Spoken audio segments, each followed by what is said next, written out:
I'm a doctor. I'm an MD. I graduated from Harvard Medical School, and I've done research all my adult life. So I actually won research awards at Harvard Medical School. This is back in the mid-60s now. And then I went on and got a master's in mathematics at the University of Maryland. But I think my enduring identity is a doc who helps sick people get better.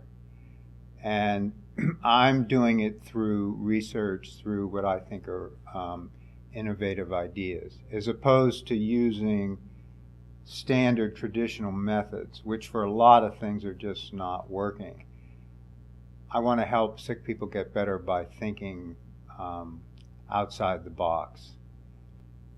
And that eventually led to the grid. And the grid is what I call a spiritual tool for spiritual living.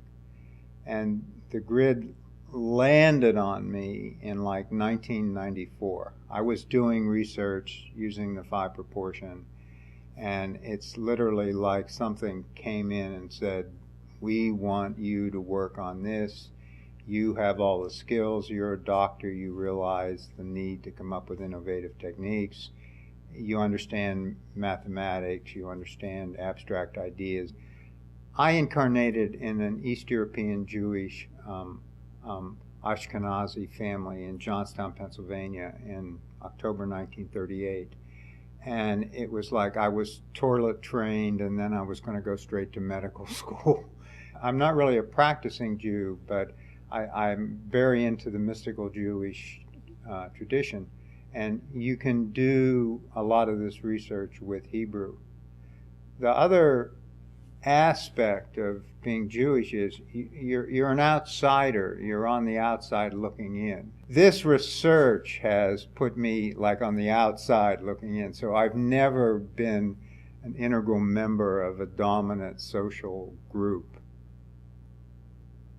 It was 1994. And my earliest memory is actually sitting in my mother's dining room. She was alive then, in Johnstown, Pennsylvania, and beginning to feel that there's some new research to be done. A voice said, you're going to do the grid. And it's like, I'm asking, well, wait a minute, what's the grid? Well, you'll find out then.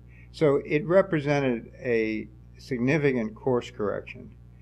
Because the research I was doing research before that, but this clearly said to me, you're going to develop this tool. And I then could early on grasp what it was about, realize some astrology was going to be used, and also that it's a fairly abstract thing. Let's go over some of the simple mechanics of the grid.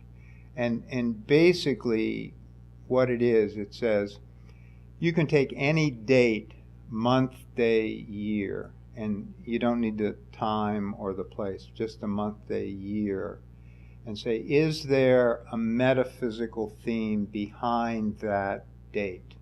Then is there a myth?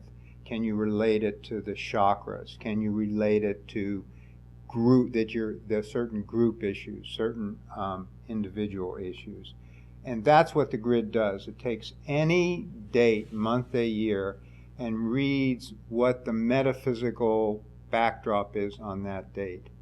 It uses the position of the 6 slowest planets. Quickly, the 6 slowest planets are Jupiter, Saturn, Chiron, Uranus, Neptune, and Pluto. These take a long time to go around the zodiac.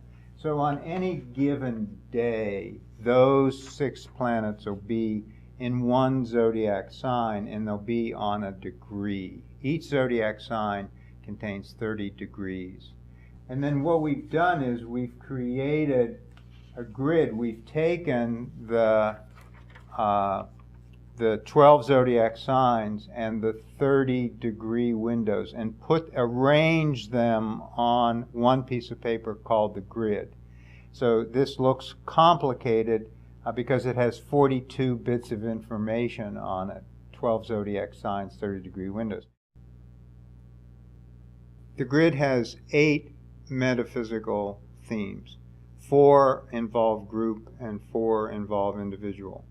The 4 involving group are redemption of a prior group experience, resourcing a new group experience, return to the group spawning grounds, and rebirthing the group back to spirit. The 4 individual themes are prior individual experiences from an old culture, new individual experiences in a new culture, and the metamorphosis or transformation from the old culture to the new culture. We call those first 2 caterpillar and butterfly. And the 4th individual theme is roles, habits, and traditions, what you think in your social convention. Let's talk about the chakras in the grid, the 7 chakras, and go over them. The first chakra, which is red color, is in the grid resources. The second chakra, which is orange color, is experiences in space and time. Third chakra is actually letting go. The 4th chakra, which is green color, is heart, compassion. And in the grid, that's associated with creating a spiritual vehicle so that a group can rebirth. The 5th chakra is making manifest, blue color, and that's manifesting your butterfly, manifesting your destiny in a new culture. The 6th chakra is third eye, getting ideas, that's visionary thinking, that's an upper right part of the grid. And the 7th chakra area is contacting the divinity, which is mainly associated with the Virgo zodiac sign, the muse. So what you can do is take your birth date, make a grid, and find out what chakra issues you have in your life. And the goal is to make the grid as simple as using an ATM card and with your PIN number. You don't need an expert to do that. You should not need an expert to read what your spiritual purpose is. Are you on your spiritual path? That's one of the main features of the grid. The other thing you can do is you can read a relationship then. So you can put 2 people on the same grid and see where they enhance each other's energy or whether they balance. Well, an interesting question that's often asked of me is, how did you go from Harvard Medical School, research awards, masters in mathematics, to a grid that uses chakras, astrology, and strongly suggests reincarnation? And again, if anyone should have the answer to that, it would be me, but I'm not sure that I do.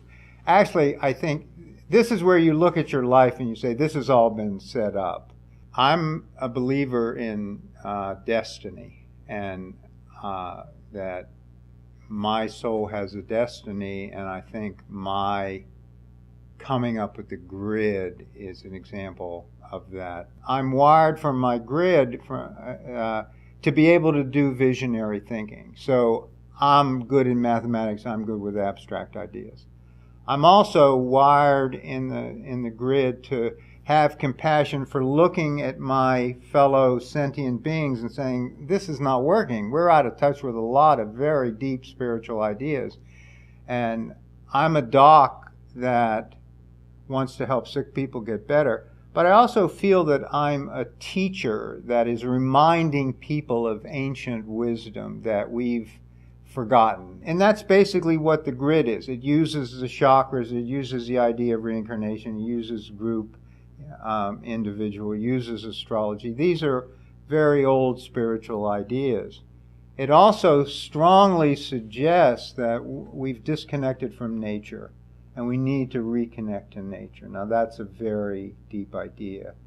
And so I feel like my soul parachuted into the space and time in my life saying, this is the job I'm going to do.